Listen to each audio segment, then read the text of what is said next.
Welcome back to Spartan Nation Radio. I am very pleased to bring on our next guest. He is running for the Board of Trustees at Michigan State University. I want to make sure this is really clear to everyone. I stay out of politics when I cover sports because of one reason. I do not believe that people come to me for politics. However, many people have asked me what I thought of this election.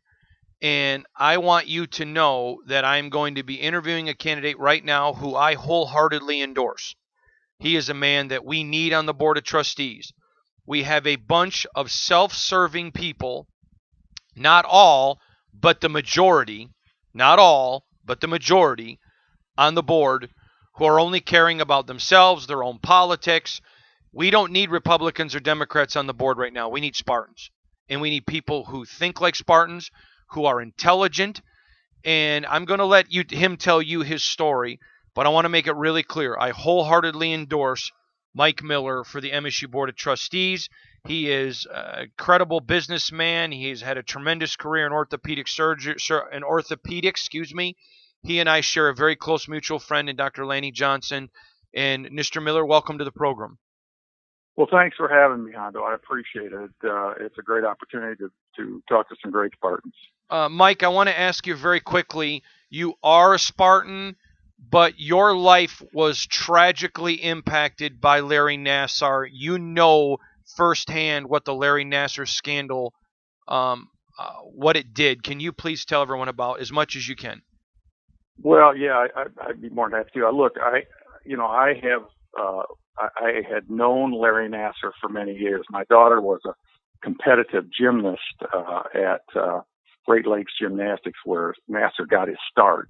And she was about 6 years old when she started to be competitive in gymnastics, and was competitive till she was 12. And so all of that time, Nassar was in the picture. Now, he was in medical school. He was a trainer back then. He had gone through Michigan State, I think it was a major in kinesiology, and he'd come over to tape ankles and take care of kids, and that was his quote unquote mission. He wanted to get closer to these gymnasts. About 12, my daughter decided to stop doing gymnastics. She was a level 10 national gymnast that competed against a lot of the kids that came forward and knew them. And she had a growth spurt, and she took off, and she became a volleyball player and an athlete, and then was recruited to come to Michigan State, and decided to go to Michigan State. She was captain of the team in her senior year, and she went through 4 years of Michigan State. And of course, who would enter into her life again but Larry Nassar? And the tragedy of this is that all of the parents and all of the kids thought that what they were doing was going to Larry Nassar to get help. And there's a lot of injuries in Division I athletics. There's a lot of injuries in gymnastics, and this guy just preyed on the people that really needed some help. And he came to them saying, "I can help you." And then tragically, as we all know, he took advantage of them. And so my daughter's been through it. Her teammates are part of this process. It's been very difficult. She has adjusted. God bless her heart. She's a great, strong woman. And she said, "Look, I'm not going to let this define my life, nor my experience at Michigan State. I love Michigan State, and I will continue to love Michigan State, and I'm going to support Michigan State. And the best thing that I can do for Michigan State is loan them my father for the next 8 years and help them get through this whole tragedy and move on and bring Michigan State back to the level of respectability it always had, and then take it to the next level." So she wanted you to run. She did.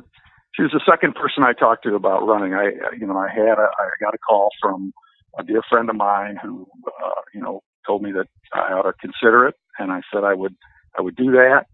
And then I had two people to talk to, of course, my wife. And then, I had to talk to my daughter, because I said, "Look, there's a lot of smart journalists out there. They're not they're going to figure out that you were around Nassar most of your life, and you were treated over and over and over by him, and they're going to know that that this has happened, and I'm not going to let you be exposed if you don't want to be exposed. And her response was, "Look, Dad, I want what's best for Michigan State, and knowing you, I think you're the man. You're the guy that can do this." And I was flattered that she thought that, and I was also very encouraged that she still loves Michigan State and she wants the best for Michigan State, as do I. And I think we all do. And we're all Spartans at the end of the day. And, we've been through a tragedy. We've got to get through this tragedy. We've got to own it. We've got to recognize it. We've got to take care of the people that have been hurt. And then we got to take our alma mater and take it to the next level. And very soon, who's going to lead our university for the next decade? We got to do something about, spiraling tuition that's making it hard for Michigan families to support a student in college. When it's $120,000 to $150,000 for higher education, that's a tough burden on families. So the realities are there's a lot to do, but there's a lot that can be done, and there's a great future ahead at Michigan State if we own up to what we've been through, take care of the people who've been hurt, and move on to the next level. Mike, you come from a medical background. Would you tell everyone about your career, please? Well, I actually am more of an engineer than I am actually a medical guy. I was lucky enough in my life to come up with some solutions for the production of components for hip and knee replacements. So I had a company that I started in 1988. We started with 4 employees. The name of the company is Orchid Orthopedic Solutions. We started, working in that field, making components for hip and knee replacements. Our technology lowered the cost and increased the production of those components, and that was something that the major OEMs who provide those components to doctors and hospitals really needed, and so our services were needed. So what our humble 4-person beginning now is a company that employs over 2,000 people, have 13 plants all over the world.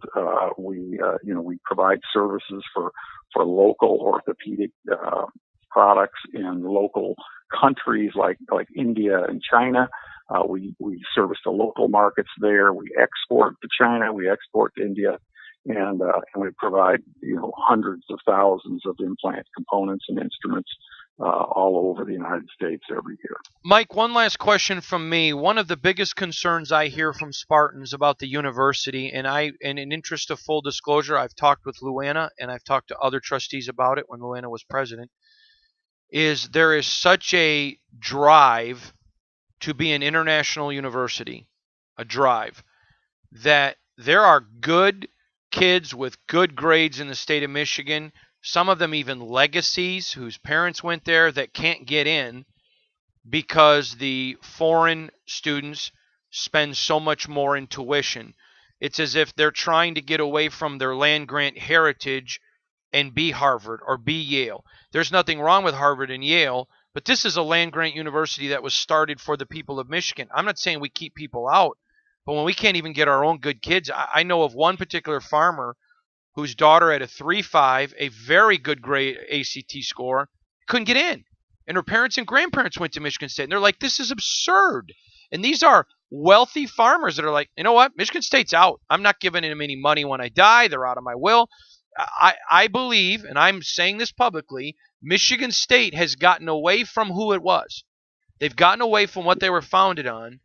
And I am concerned about this university and a major identity shift. Now, I voiced that to Luana, and I had a very good relationship with her. She heard me. She disagreed with me, but she heard my concerns. But this is the direction they're going. Does that concern you? Yes, it does. If you look at my platform, my first plank is Michigan students first. Look, this university was created for Michigan students. We stumbled a little bit as the Michigan economy stumbled. But look, we're a rebound state. We've come back. We created 550,000 jobs. We brought in tons of money. We've got industry coming back to the state. We've got technology coming to the state. The realities are we need to be able to supply people that can stay in Michigan, that started in Michigan, they matriculated in Michigan, and then they stayed in Michigan and worked. And so I'm a big believer that this university is all about Michigan. Now, let me tell you what's happening. And when you and I both know that this is about finances, right? This isn't about, let's have this cultural international flavor. We have international students that want to come to Michigan State. That's true. And we want them. They should be considered. But it's about, that's right. And we're happy to take their money, but it shouldn't be at the expense of qualified Michigan students for which Michigan State was built. That should not be at that expense. It really riles me when I hear of qualified Michigan students that may have missed an opportunity to come to Michigan State, having met the standards that Michigan State has and had the room and then selected international students in their place. I believe that you have to have an international culture at Michigan State. However, I believe in Michigan students first, and we've got to take care of our Michigan students. We have to deal with the financial impact of that in other ways. You don't have to deal with it by just taking on more international and outstate students to double the tuition rate and bring them into Michigan State to subsidize the tuition that our in-state students have to pay. That's what they're trying to do, and they can do that in other ways. We can do that by getting to the state and getting more appropriations.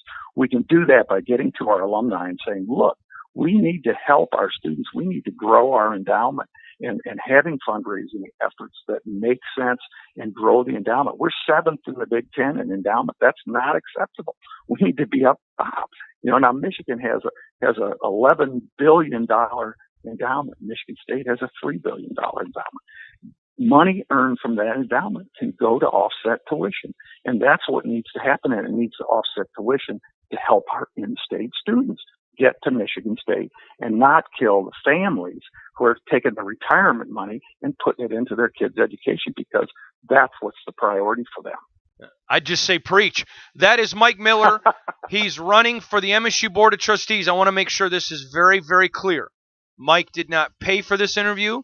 Mike did not ask me for this interview.